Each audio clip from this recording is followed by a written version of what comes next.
এখন আপনি যেদিন সাইন করতে দিবেন সেদিন যদি খসড়া করতে হয় তাহলে জনগণকে জানানোর কথা সুযোগটা কোথায়? হার না থাকবে গণভোটে, তখন হার পক্ষে যেরকম ক্যাম্পেইন থাকবে নার পক্ষে ক্যাম্পেইন থাকতে হবে। এখন ঘটনা হচ্ছে কি, বাংলাদেশের মানুষ জানে ভোট মানে আমি একটা জাতীয় ইলেকশন মানে আমি প্রতিনিধি নির্বাচন করতেছি। জুলাই ঘোষণাপত্র নিয়ে মনোকষ্ট মনোবেদনা একটা এনসিপির আছে, জুলাই সনদ নিয়েও তাদের মানে মনোকষ্ট এখন প্রকাশ্য। শাপলা প্রতীক চাইছে, তাও তারা পাচ্ছে না। মানে এনসিপির জন্য কি দাঁড়াচ্ছে আসলে, এমন বিমাতা সুলভ আচরণ কেন, আপনার কি মনে হয়? এনসিপি তার রাজনৈতিক অবস্থানটা এখনো ক্লিয়ার করতে পারে নাই। আর একটা বিষয় হচ্ছে, ধরুন এনসিপির রাজনীতিটা কি, এনসিপি তো আসলে জুলাইকেই রাজনীতি একটা মানদণ্ড হিসেবে দাঁড় করেছে, কিন্তু এখানে মূল সমস্যা হচ্ছে কি, ধরেন জুলাই তো আকাশ থেকে হুট করে নাজিল হয়নি। বাংলাদেশের 16 বছর হাসিনা, 16 বছর ফেসিবাদের কন্টিনিউশন একটা এন্ডিং পয়েন্ট ছিল জুলাই। তার আগ পর্যন্ত বাংলাদেশের ইতিহাস যদি আপনি টানতে চান 1971 সালের পর শুধু করে টানতে হবে। যদি স্বাধীন বাংলাদেশ হিসাব করেন, স্বাধীন বাংলাদেশের আগে বাংলাদেশে অনেক ইতিহাস রয়েছে, 47 রয়েছে, 52 রয়েছে, 69 রয়েছে, 66 রয়েছে, তারও আগে রয়েছে যখন আমরা উপমহাদেশ ছিলাম।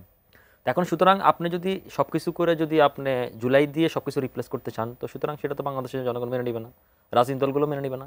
তার চেয়ে বড় কথা হচ্ছে, ধরুন আপনার আজকে আমি একটু পড়ে শোনাতে চাই আপনাকে।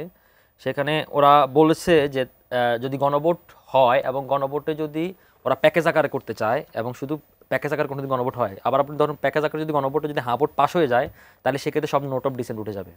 এখন আপনার কথার সাথে যদি আমি আরেক কথা মিলে যে ডেমোক্রেটিক সৌন্দর্য থাকবে, দ্বিমত থাকবে, কিন্তু আপনার কথা মেনে নেবে তো আমার আর 40টা 50টা 56টা রাজনৈতিক দল হওয়ার কোনো দরকার নেই, তাই না? এখন প্রত্যেকটা দলের রাজনৈতিক মানে স্ট্যান্ড থাকবে, তার পলিসি থাকবে।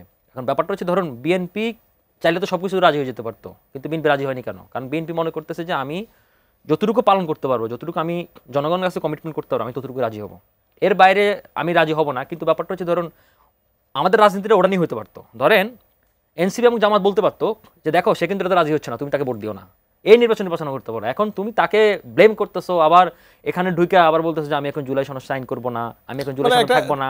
দ্বিমুখী নীতি, একটা দ্বিমুখী নীতি। এবং ব্যাপারটা হচ্ছে, ধরেন ইচ্ছে করে একটা জলগোলা তৈরি করার চেষ্টা। এবং আপনাকে আমি আরেকটু যোগ করতে চাই, ধরুন আমাদের নির্বাচনের যদি তফসিল ঘোষণা যদি হয় ডিসেম্বর ফার্স্ট উইকে, তাই বলা আছে ফেব্রুয়ারি যদি ইলেকশন হয়, যদি হয় তাহলে কিন্তু ডিসেম্বরের ফার্স্ট উইকে ইলেকশন মানে তফসিল ঘোষণা হওয়ার কথা। যদি পলিটিক্যাল দল যারা জনগণকে না, এটা তো একটা কন্টিনিউয়াস প্রসেসের মধ্যে তারা কতটুকু দায়িত্ব পালন করেছে, জুলাই সনদে কি আছে না আছে সেগুলো এটা তো কন্টিনিউয়াস প্রসেস, এটা শেষ হচ্ছে লাস্ট মোমেন্টে। এখনো তো ওরা সবাই খসড়া পায় নাই, এটা তো জানা না কি সাইন করবে। এখন আপনি যেদিন সাইন করতে দিবেন সেদিন যদি খসড়া করতে হয় তাহলে জনগণকে জানানোর কথা সুযোগটা কোথায়? আর একটা ব্যাপারটা হচ্ছে, যখন আপনি এই বিষয়ে যদি আপনি গণভোট করেন, তাহলে গণভোটের ক্ষেত্রে 84টা পয়েন্টে 84টা গণভোট করতে হবে। তার আগে গণভোট করতে জনগণ চায় কিনা, তাই না? এখন সেক্ষেত্রে যদি আপনি এটাকে জনগণকে না জানান, এটা বিরোধী, কারণ আমি যখন হার না থাকবে গণভোটে, তখন আমার হার পক্ষে যেরকম ক্যাম্পেইন থাকবে নার পক্ষে ক্যাম্পেইন থাকতে হবে। তো সেই ক্যাম্পেইনের সুযোগ থাকবে কিনা, বা সেটা জনগণের দুয়ারে দুয়ারে পোষায় কিনা, সেটা সরকারকে টাইম দিতে হবে। 1 নম্বর ইস্যু। আর 2 নম্বর ইস্যু, আমি শর্টটি শেষ করি, না ভোট যদি জয়যুক্ত তাহলে কি হবে? খুব সুন্দর একটা প্রশ্ন করেছেন। আমি ওই দিন একটা টকশোতে বলেছিলাম, ধরেন ওনারা যে জামাত যে ইলেকশনের আগেই না ভোট চাচ্ছে, ধরুন বাংলাদেশের মানুষ কিন্তু গণভোট কি জিনিস ম্যাক্সিমাম মানুষই জানে না, আমি সম্মান রেখে বলতেছি ম্যাক্সিমাম মানুষই জানে না। এখন ঘটনা হচ্ছে কি, বাংলাদেশের মানুষ জানে ভোট মানে আমি একটা জাতীয় ইলেকশন মানে আমি প্রতিনিধি নির্বাচন করতেছি। তো আমার জাতীয় ইলেকশনটা যদি এরকম একটা ইলেকশন হয়, মানুষের আগ্রহটা এমনি কমে যাবে, ইলেকশনে ভোট টার্নআউটটা কম হতে পারে। এবং গণভোটে যদি 70% হ্যাঁ না হয় তাহলে কিন্তু এটা পাস হয় না। আর যদি না হয় তাহলে তো ধরেন আওয়ামী লীগ এখানে আওয়ামী লীগকে পুরনো ফেসিলিটি আপনি ফিরে আনতেছেন, এবং না হলে তখন আপনার নতুন এজেন্ডা কি হবে?